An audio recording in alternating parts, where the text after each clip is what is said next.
जब भी हम अमेज़न पर बेचने के लिए सबसे पहले एंट्री मारते हैं तो हमारे ज़हन में जो पहली चीज़ आती है कि किस तरीके से वो प्रोडक्ट्स ढूँढे जाएँ जो कि अमेज़न पर सेल हो सकें।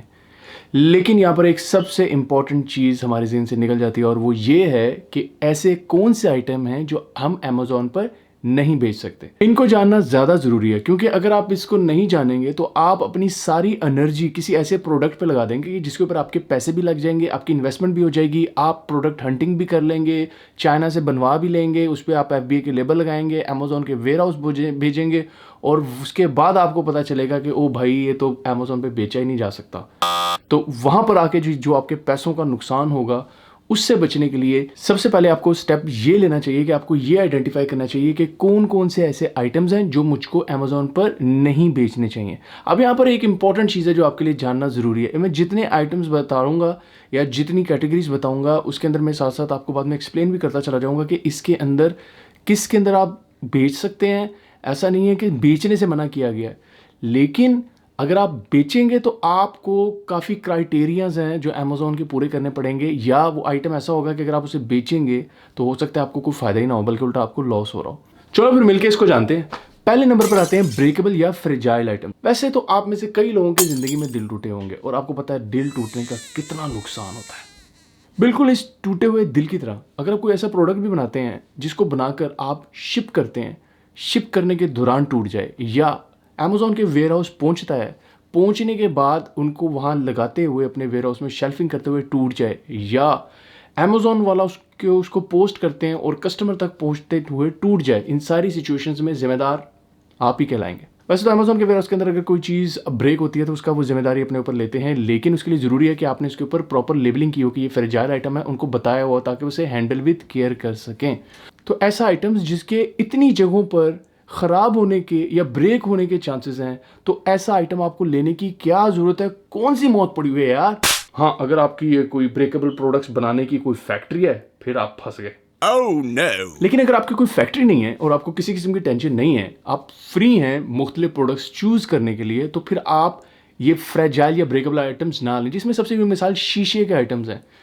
ग्लास हो गया शीशे का, या शीशे के कुछ ऐसे आइटम्स भी होते हैं जैसे डेकोरेशन पीसीज हो गए। हर वो चीज़ जिसमें शीशा लगे या ऐसा आइटम जो इजीली ब्रेक हो सके, ज़रूरी नहीं है वो शीशा ही हो, कोई ऐसा आइटम जो इजीली ब्रेक हो सके, आपने उस आइटम से बचना है। दूसरे नंबर पर है जी सीजनल आइटम्स। सीजनल आइटम होते हैं जो एक सर्टेन टाइम पीरियड पे जिनकी सेल्स या डिमांड की स्पाइक बढ़ती है और उस टाइम के गुजर जाने के बाद वो डिमांड गिर जाती है। सबसे बड़ी मिसाल ये होती है कि अगर आपका विंटर आता है तो आपकी जैकेट्स बिकना शुरू होती हैं या फ्लीस वेयर बिकना शुरू होता है। इसी तरह आपकी जब गर्मियाँ आती हैं तो ज़ाहिर सी बात आपके शॉर्ट्स, टी शर्ट्स या उस सीज़न से रिलेटेड वो बिकना शुरू हो जाता है। और स्पेशली जैसे गार्डनिंग के आइटम्स भी होते हैं जो कि समर के अंदर ज़्यादातर बिकते हैं। और जितने भी आइटम्स हैं जो आपके खुद आप वैसे तो उसको हम बाद में इन चीज़ों को डिस्कस करेंगे कैसे जाना जा सकता है कि कौन सा आइटम सीजनल है, लेकिन कई सीजनल आइटम ऐसे होते हैं जो कि 100% सर्टन होते हैं कि ये सीजनल ही है। जैसे मैंने भी कुछ आपको बता के हटाऊँ तो उन आइटम से आपको अवॉइड करना चाहिए। उसकी वजह यह है कि अगर आप अमेज़न के वेयर हाउस में एक चीज़ बेच रहे हैं और वहाँ पे इतना ज़्यादा आपको यूनिट्स बना के भेजने पड़े हैं, लेकिन पता चलता है कि आपने जैसे ही भेजे या कि बीच में कोई डिले आ गया या सी की शिपमेंट डिले हो गई, आपने जिस सीज़न के लिए भेजे थे उस सीज़न में वहाँ नहीं पहुँचे, बाद में पहुँचे, इन सारी वजूहत की वजह से अब आपका आइटम वहाँ पे पड़ा रहेगा, कोई खरीदने वाला होगा ही नहीं या उसकी लेस सेलिंग होगी। इसके साथ साथ अगर आपका सीजनल आइटम है तो आप हो सकता है आइटम उस स्पीड में ना बिके, कुछ आइटम्स रह जाएं और जो रह जाएंगे वो लॉन्ग टर्म पड़े रहेंगे। आपको पता है अमेज़न के वेयर हाउस में अगर कोई चीज़ लॉन्ग टर्म पड़ी रहती है तो उसके चार्जेस पड़ते हैं। तो इस सीजनल के स्यापे में पड़ने से बेहतर है कि आप ऐसा प्रोडक्ट लें जो कि पूरे साल के लिए चले। तो पूरे साल के लिए भी प्रोडक्ट ढूंढा जा सकता है जो कि इजीली अवेलेबल होते हैं और आप भी जानते हैं क्योंकि आप खुद भी ऐसे प्रोडक्ट्स को यूज़ कर रहे होते हैं। अब ढूंढना आपको है कि किस तरीके से आप उस प्रोडक्ट को हंट करें, और आगे जाके हम इसके बारे में भी फर्दर डिस्कशन करेंगे। सीजनल आइटम कौन बेचे जिसको कोई प्रॉब्लम नहीं है, कौन आदमी बेच सकता है, क्योंकि मैं आपको ये तो नहीं कहूँगा कि सीजनल आइटम बेचे ही ना, ऐसी भी नहीं है। ऐसा सेलर जो कि उस मार्केट में अवेलेबल है या एक बड़ा सेलर है जो ऑलरेडी काफ़ी ज़्यादा आइटम्स बेच चुका है, आपके पास काफ़ी ज़्यादा आइटम्स का पोर्टफोलियो, आप सक्सेसफुल लॉन्चेस कर चुके हैं, आपके अच्छे रिजल्ट्स आ रहे हैं, तो मज़े लेने के लिए आप एक दो सीजनल आइटम्स भी बीच में ऐड करें ताकि आप उसको जान सकें। क्योंकि अगर आप पहले प्रोडक्ट्स काफ़ी बेच चुके हैं, तो इससे मराद है आप एक पूरे सिस्टम से निकल चुके हैं, आपको अंडरस्टैंडिंग होगी है कि आइटम कैसे बनवाना है, कितनी देर में शिप करना है, कितनी देर में पहुंचेगा, क्या क्या रिक्वायरमेंट है, कितने टाइम पे मैं लॉन्च कर दूंगा तो मुझे उसके रिजल्ट्स मिलेंगे। जो नया आदमी है वो सीजनल आइटम ना बेचे, क्योंकि उसको इन सारे जार्गोन्स का नहीं पता, ऐसा ना हो वो फंस जाए और अपने आइटम्स को रगड़ा लगवा ले। तो सीजनल आइटम बेचे ज़रूर, लेकिन वो लोग जो थोड़े से एक्सपर्ट लेवल पे जा चुके हैं, या वो लोग जिस मुल्क में रहते हैं और खुद से वो उस मुल्क में स्टॉक मंगवा रहे हैं, FBM भी वो कर सकें, या सेलर फुलफिल प्राइम कर सकें। ये दो नहीं ऑप्शंस हैं जिसके अंदर आप सीजनल प्रोडक्ट भी बेचें, ताकि अगर आपका नहीं भी बिकता तो आप अपने वेयर हाउस में तो रख सकते हैं यार। अमेजोन के वेयर हाउस में रख के एक्स्ट्रा कॉस्ट अपने ऊपर लगाने की क्या जरूरत है। तो इसीलिए सीजनल आइटम बुरे नहीं हैं, लेकिन डिपेंड करता है आपकी सिचुएशन क्या है, उस हिसाब से सीजनल आइटम्स को बेचें। तीसरे नंबर पर आते हैं हैवी और लार्ज आइटम्स। हैवी और लार्ज आइटम्स की तरफ अगर आप जाएंगे, उसका नुकसान ये होगा, इसकी पोस्टेज ज़्यादा पड़ती है। आप जब ये आइटम जैसे चाइना से मंगवा रहे हैं या पाकिस्तान से मंगवा रहे हैं, आपने कोई लार्ज आइटम मंगवा लिया, तो आते हुए कंटेनर के अंदर वॉल्यूम की वजह से वो जगह भी ज़्यादा घेरेगा, एक कंटेनर में कम आइटम्स आएंगे, इसलिए पर यूनिट कॉस्ट उसकी काफ़ी ज़्यादा बढ़ जाएगी। और उसका वेट अगर ज़्यादा है तो डेफिनेटली उसकी वेट की वजह से कॉस्ट बढ़ जाएगी। अगर लेंथ ज़्यादा है और वो लाइट वेट है, लेकिन आपको पता है वॉल्यूमेट्रिक वेट काउंट हो रहा होता है जब आप शिपमेंट करते हैं, तो इस वजह से आपको कॉस्ट उतनी ही पड़नी है। तो इसलिए हैवी और लार्ज आइटम से अवॉइड करना है। और उसके बाद जब वो अमेजोन वेयर हाउस पहुंचता है, तो अमेजोन के वेयर हाउस में रखने के जो चार्जेस हैं वो भी उसके ज़्यादा हैं। इसके अलावा जो अमेजोन की डिलीवरी के चार्जेस हैं वो भी ज़्यादा हैं। तो इसी वजह से आप इससे आइटम से अवॉइड करें जो हैवी और लार्ज होता है, ताकि आपको किसी किस्म का इशू ना आए, specially postage point of view से, क्योंकि इस तरह आपका प्रॉफिट कट हो जाएगा। और प्रॉफिट और इमेजिन करें अगर आपका हैवी आइटम है, लार्ज है, जो कि आपने महंगा खरीदा हुआ है, जो आपने वहाँ भेजा, रिटर्न हो जाता है या वो ख़राब हो जाता है आइटम, उसकी रिटर्न परसेंटेज बढ़ जाती है, तो आप इमेजिन करें कितना आप नुकसान अपने ऊपर उठा रहे होंगे। क्योंकि ज़ाहिर सी बात है जो हैवी लार्ज आइटम वो आप महंगा ही बेचेंगे ना, सस्ता तो नहीं बेचेंगे। हैवी और लार्ज आइटम के ऊपर इतनी कॉस्ट इन्वॉल्व हो चुकी होती है कि उसको सस्ता बेचना बेवकूफ़ी है। अब मेरा एक दोस्त है जो कि हैवी और लार्ज आइटम्स बेच रहा है, वो बेसिकली अप्लायंसेस बेच रहा है, लेकिन वो उसको FBA नहीं करवा रहा था, वो उसे सेलर फुलफिल प्राइम या FBM करके बेच रहा होता है, क्योंकि उसके वेयर हाउस में पड़े होते हैं, ऑर्डर आता है, वो खुद से उसने एक शिपमेंट रखी हुई है, उस अब सारी प्रोडक्ट की कॉस्टिंग उसके हाथ में है, उसको पता है कि मैं कितने का मुझे मिलेगा, कितने का मैं आगे डिस्पैच करूंगा। और वो प्रोडक्ट्स भी चाइना वगैरह से नहीं मंगवाता, वो UK के अंदर रहते हुए UK से ही प्रोडक्ट खरीदता है ब्रांड से, और उनसे उनका लाइसेंस लेता है। मसलन LG, सैमसंग या डिफरेंट अप्लायंसेस वाले जो ब्रांड्स हैं उनसे लेके और उनको बेचता है और उनसे लाइसेंस उसके लेता है। तो प्रॉपर प्रोसीजर चलते हुए हैवी और लार्ज बेचता है, लेकिन FBA नहीं बेचता।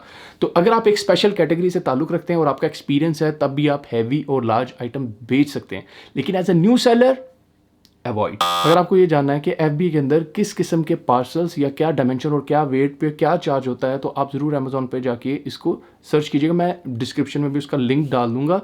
नॉर्मली अमेजोन के ऊपर आप एनवलप पार्सल्स, स्मॉल स्टैंडर्ड या लार्ज ओवरसाइज पार्सल्स, इसके अलावा आप स्पेशल ओवरसाइज पार्सल्स भेज सकते हैं। इन सब की जो रिक्वायरमेंट्स हैं डिफरेंट है, तो काइंडली आपने अमेजोन के ऊपर जाकर या गूगल पर जाकर इसको एक बार सर्च करना, क्योंकि हर साल अपडेट होता है। तो ज़रूरी नहीं है मैं भी आपको इसकी कोई प्राइस बताऊं तो अगले साल सेम ही हो, इसकी डायमेंशन भी इसी हिसाब से वो चेंज करते रहते हैं हर साल। अगली कैटेगरी आती है इलेक्ट्रॉनिक्स की। कोशिश करें इन इलेक्ट्रॉनिक्स से अवॉइड करें। इलेक्ट्रॉनिक्स से मैं अवॉइड करने का किस लिए कह रहा हूँ, क्योंकि इलेक्ट्रॉनिक्स के अंदर बाज़ का बैटरीज डलती हैं, और बैटरीज के लिए एक स्पेशल किस्म की सर्टिफिकेशन है जो कि आपको लेनी है। अगर आपकी लिथियम बैटरी है, और लिथियम बैटरी का अगर एक स्पेसिफिक उन्होंने साइज़ वाइज लिथियम बैटरी को एक्सप्लेन किया हुआ है, आपने उसको देखना, आपका उस साइज़ वाइज जो लिथियम बैटरी है उसमें आपका प्रोडक्ट लाइक करता है। अगर लाइक करता है तो उसकी क्या प्रॉपर रिक्वायरमेंट्स हैं, और लेबलिंग की क्या रिक्वायरमेंट्स है, उसको रखने की क्या रिक्वायरमेंट है, उसके पैकेजिंग की क्या रिक्वायरमेंट है। आपने उसको आइटम के अंदर ही डिस्पैच रख के भेजना है। जिस आइटम में आप रखोगे तो उसके बाद आपने उसके बॉक्स किस तरीके का होना चाहिए, ये सारे जो बैटरी वाले आइटम्स है उसके लिए रिक्वायरमेंट्स होती हैं, जिसके लिए आपको जानना ज़रूरी है। इसके अलावा इलेक्ट्रॉनिक्स के अंदर ये अप्रूवल भी आपको लेनी पड़ती है अमेजोन से कि आप इन इलेक्ट्रॉनिक्स के अंदर बेचना चाहते हैं। तो क्योंकि इलेक्ट्रॉनिक्स के अंदर CE सर्टिफिकेशन भी बहुत आती है, इसी तरह डिफरेंट सर्टिफिकेशन आती है, डिपेंड करता है आप कौन सा इलेक्ट्रॉनिक आइटम बेच रहे हैं। तो इन सर्टिफिकेशंस के झंझट से बचने के लिए कोशिश करें स्टार्टिंग में इलेक्ट्रॉनिक्स से अवॉइड करें। हाँ, फ्यूचर में जाकर जब आप थोड़े से एक्सपर्ट हो जाते हैं, आप दूसरे मुख्तलिफ आइटम्स बेच रहे हैं, अब आपको पता चल गया, आपको सारा सिस्टम समझ आ गया, आप समझ सकते हैं कि आप फलां इलेक्ट्रॉनिक आइटम बेच सकते हैं और आप उसकी सर्टिफिकेशन के बारे में जानते हैं, तो फिर आप उसको लें। ऐसा ना हो आप इलेक्ट्रॉनिक्स का आइटम चाइना से मंगवाएं, इधर पहुंचे, बेचने के लिए भेजें, अमेजोन का कौन है भाई। इस चीज़ से बचने के लिए आपने जब भी किसी इलेक्ट्रॉनिक्स वाले से कुछ मंगवाना है फैक्ट्री से, स्पेशली चाइना से, तो आपने उनसे उसकी सर्टिफिकेशन के बारे में ज़रूर पूछना है और उससे सर्टिफिकेशन लेनी है ताकि आप आगे दिखा सकें। अगर वो सर्टिफिकेशन स्टैंडर्ड्स पे पूरी नहीं उतरेगी, आप फंस जाएंगे। और इसके अलावा आपने अमेजोन से भी जाके देखना है, क्योंकि अमेजोन बाज का तो आपको पूरी इन्फॉर्मेशन नहीं देता। ये आपने खुद ड्यू डिलिजेंस करना है कि आपने, अगर आप यूएसए में बेच रहे हैं तो आपने उसकी उस इलेक्ट्रॉनिक की रिक्वायरमेंट देखनी है, उस पर्टिकुलर प्रोडक्ट की। यूके में बेच रहे हैं उसकी रिक्वायरमेंट देखनी है, और यूरोप में बेच रहे हैं तो आपने उसकी वहां पर रिक्वायरमेंट देखनी है। तो इसीलिए आपको इलेक्ट्रॉनिक्स के झंझट में पड़ने से बेहतर है कि आप इससे थोड़ी देर के लिए अवॉइड करें। अगली चीज है कंज्यूमेबल्स। ऐसी चीज जो आप कंज्यूम कर सकें, जो आप खा सकें, इन चीज़ों से भी आपने बचना है। मसलन इसके अंदर विटामिन्स भी आ जाते हैं, इसमें डिफरेंट किस्म की ड्रग्स भी आ जाती हैं, इसमें ड्रिंक्स भी आ जाते हैं। अब जो खाने पीने वाली चीज़ें होती हैं, इसकी अमेजोन के अंदर डिफरेंट किस्म की सर्टिफिकेशन चाहिए होती है। जाहिर सी बात है 100% वो आप किसी को खिला दें, अगले दिन फड़क जाए तो उसके बाद जिम्मेदार कौन होगा? वो तो अमेजोन के ऊपर जाके कहेगा आपने मुझे बेचा। तो अमेजोन कहाँ जाएगा? अमेजोन थोड़ी केस भुगतता रहेगा। अमेजोन सबसे पहले तो आपको उठा के बाहर मारेगा अमेजोन के अंदर से, वो आपको रिस्ट्रिक्ट करेगा, आपका अकाउंट बंद करेगा, सस्पेंड करेगा। उसके बाद आपकी तो लगेंगी मोजें, हो सकता है सिविल केस भी चले, आप पे पेनल्टीज भी पड़ सकती हैं। ये अमेजोन ने लिखा हुआ है कि अगर आप टर्म्स एंड कंडीशन को तोड़ेंगे, आपका प्रोडक्ट सर्टिफिकेशन या आपकी उसकी सारी रिक्वायरमेंट पूरा नहीं करता, आइटम के अंदर कोई प्रॉब्लम आएगा, तो उसके बाद जो मसले आएंगे आपने खुद इसको डील करने हैं, तो आपको वो नहीं बचने वाला है। तो इसलिए कंज्यूमेबल्स, स्पेशली आइटम्स जो आपने खाने हैं, किसी ने पीने हैं या उसको कंज्यूम करना है, आपने उनसे, अगर सर्टिफिकेशन आपके पास नहीं है, आप प्रॉपर फार्मासिस्ट नहीं है, आपकी प्रॉपर लेबोरेटरी नहीं है, रजिस्टर्ड नहीं है, तो इन प्रोडक्ट से आप बचें। ऐसा ना हो कि कोई खाए, उसको एलर्जी हो जाए और आपका काम बंद हो जाए। उसके बाद आते हैं हैजार्डस या हार्मफुल प्रोडक्ट्स। अब हार्मफुल प्रोडक्ट्स के अंदर केमिकल्स, ग्लासेस, फायरवर्क्स, छुरी, इस तरह के आइटम्स आ जाते हैं जिससे किसी को नुकसान पहुंच सके। सिर्फ यही आइटम्स नहीं है, इससे ज़्यादा और भी आइटम्स हैं जो कि हार्मफुल आइटम्स कहलाते हैं। आप गूगल पे जाकर अगर आप लिखेंगे हैजार्डस या अमेजोन हार्मफुल प्रोडक्ट्स, इस तरीके से कुछ भी आप इस तरह का कीवर्ड डालेंगे तो आपके सामने वो लिस्ट निकल आएगी। तो कंट्री स्पेसिफिक होते हैं, डिफरेंट कंट्रीज में डिफरेंट प्रोडक्ट्स के बारे में लिखा हो, लेकिन मेजरली यही आइटम्स होते हैं, फायरवर्क, गैसेस, केमिकल्स और नाइफ, इस तरह की चीज़ें। लेकिन आप देखेंगे अमेजोन पे ये बिक रहे हैं इसके बावजूद। उसकी वजह यह है कि अमेजोन पे इनके बिकने की, कि अमेजोन में ये वो लोग बेच रहे हैं जिनके पास प्रॉपर सर्टिफिकेशंस हैं, जिनके पास प्रॉपर डॉक्यूमेंटेशन है। और आप इमेजिन कर सकते हैं अगर अमेजोन ने इन प्रोडक्ट को रिस्ट्रिक्टेड या ऐसा प्रोडक्ट बनाया हुआ है कि जिसको बेचना से मना किया है, तो इससे मुराद ही होगा कि अमेजोन इसके बारे में बहुत ज़्यादा एक्सट्रीम केयरफुल है।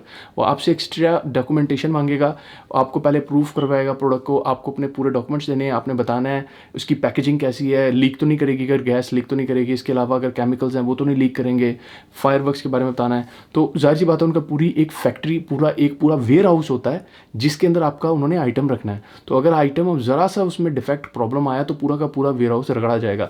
इसी वजह से फिर अमेजोन ने अमेरिका के अंदर इंश्योरेंस भी कहा है, जो amazon.com के ऊपर सेल करते हैं, कि आप FBA का आइटम जो बेचते हैं उसकी इंश्योरेंस भी लें, क्योंकि अमेजोन के पास्ट में कुछ वाक़यात हो चुके हैं कि उनके वेयर हाउस जले हैं। तो वो नहीं चाहते कि सारा का सारा मुद्दा आए, आप खुद भी अपने मसले को हल करें। तो इसलिए अवॉइड करें हार्मफुल प्रोडक्ट के अंदर, अगर आप उसके अंदर स्पेशलाइज नहीं है या आपके पास सर्टिफिकेशन नहीं है। उसके बाद आपने कोशिश करना है जो सस्ते चीप आइटम्स होते हैं, मसलन $11 या 11 पाउंड से नीचे के आइटम्स, उनको सेल करने से अवॉइड करें। वैसे तो ये आइटम्स कई जगह पर फ़ायदेमंद भी हैं, क्योंकि ये लाइट वेट, पास का small and light weight category में आते हैं, जिसकी पोस्ट चीप पड़ती है। अमेजोन कहता है कि आप स्मॉल और लाइट वेट आइटम्स को भेजें। वैसे तो मेरा ख्याल है अमेजोन की जो यूके के अंदर रिक्वायरमेंट यह है कि 9 पाउंड से कम होना चाहिए, क्योंकि इसकी दो रिक्वायरमेंट्स हैं, एक तो लाइट वेट भी हो, ठीक है, जो कि उन्होंने कोई वेट और डायमेंशन रखी हुई है। एक तो उस वेट और डायमेंशन में आता हुआ आइटम, मतलब लेटर होना चाहिए टाइप का या एनवलप टाइप की चीज़।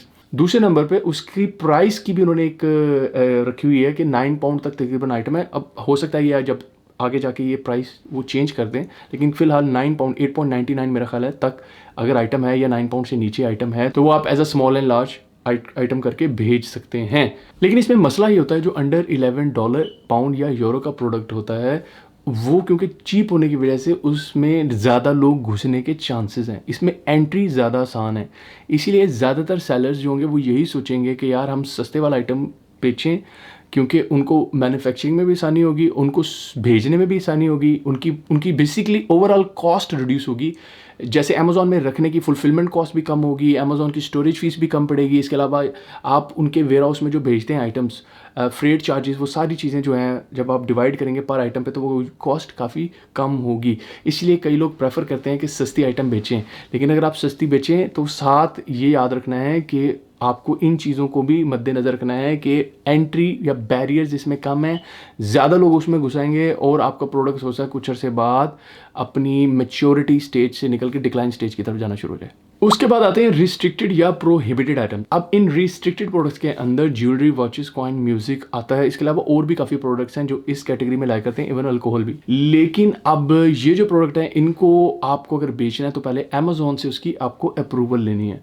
और अब ज़ाहिर सी बात है, अगर आप उनसे अप्रूवल ले रहे हैं तो वो आपसे कोई ना कोई सर्टिफिकेशन मांगेंगे, इसकी कोई रिक्वायरमेंट होगी तो वो आपको वो भी पूरी करनी है। तो इसलिए कोशिश करें इन प्रोहिबिटेड आइटम से बचें। लेकिन आपको एक और चीज़ बताता हूँ, अगर आपका कई आइटम्स होते हैं जो प्रोहिबिटेड होते हैं लेकिन आप as a fulfilment by merchant as a sell कर सकते हैं, जिसे FBM भी कहते हैं, और इस तरह सेलर फुलफिल प्राइम भी सेल कर सकते हैं, लेकिन आप उसे एज अ FBA नहीं सेल कर सकते। अब जो FBA के प्रोहिबिटेड आइटम्स है उसके अंदर अल्कोहल तो आती है, इसके अलावा आपके व्हीकल टायर्स भी आते हैं, गिफ्ट कार्ड और सर्टिफिकेट्स भी आते हैं, और ऐसे प्रोडक्ट्स भी आते हैं जिनके अंदर आपने अपना मार्केटिंग मटेरियल यूज़ किया हो। जैसे आप कोई पंफलेट बीच में डाल के भेज दें, या प्राइस टैग लगाया हुआ हो, या आपने उसके अंदर अपनी मार्केटिंग अपनी वेबसाइट का लिखा हो कि ये फलां आपकी वेबसाइट है, इसके ऊपर जाके खरीदें। ऐसी सिचुएशन में भी वो FBA के अंदर वो प्रोडक्ट जो होगा वो एज अ रिस्ट्रिक्टेड प्रोडक्ट हो जाएगा, प्रोहिबिटेड हो जाएगा, आपको बेचने की इजाज़त नहीं होगी, आपका अकाउंट भी बंद हो सकता है। इसके अलावा FBA के अंदर स्पेशली आप वो वाली इन्वेंट्री जो कि जिसकी एक्सपायरी डेट करीब हो या जिसकी एक्सपायरी डेट की रिक्वायरमेंट पूरी ना हो रही हो, वो भी नहीं आप भेज सकते।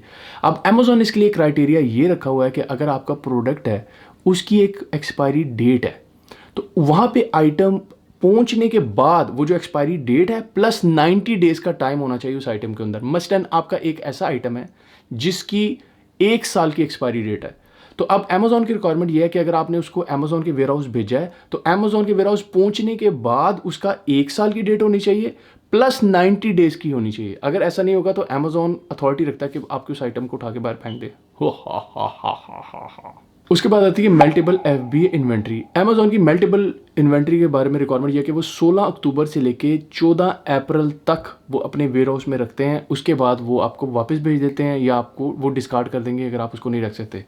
क्योंकि मेल्टेबल से मुराद है चॉकलेट्स या हर वो आइटम जो 75 से लेके 155 डिग्री फ़ारेनहाइट टेम्परेचर जो समर के अंदर इसको रेजिस्ट कर सके। अगर कोई आइटम इस टेम्परेचर पे पिघल जाता है, ठीक है, 75 और 155 डिग्री सेंटीग्रेड से ऊपर, तो वो क्या होगा, वो मेल्टेबल इन्वेंट्री लाएगी और वो उसको नहीं रखेंगे, वो आपको कहेंगे अपने पास लेके जाओ। इस सारी वीडियो के अंदर आपको थोड़ा बहुत अंदाज़ा तो हुआ होगा कि कैसे अमेज़ॉन पे भेजने से पहले आपके लिए ये जानना कितना ज़रूरी है कि ये आइटम अमेज़ॉन के ऊपर बिक भी सकता है, इजाज़त भी है, या इसको मैं बेचूंगा मुझे कोई प्रॉफिट भी होगा, या इस आइटम को पूरे साल में बिक सकता है कि नहीं बिक सकता, सीजनल आइटम तो नहीं है, रिस्ट्रिक्टेड आइटम तो नहीं है, हार्मफुल आइटम तो नहीं है, या इस प्रोडक्ट में ऐसी कोई चीज़ तो नहीं है जिसकी वजह से मैं इसकी कोई सर्टिफिकेशन लेनी पड़े। यहाँ तक कि कुछ टॉयज़ भी ऐसे टॉयज़ हैं जिसकी आपको सर्टिफिकेशन चाहिए। सर्टिफिकेशन से याद आया, हर साल सर्टिफिकेशन में नई अपडेट्स आ रही हैं।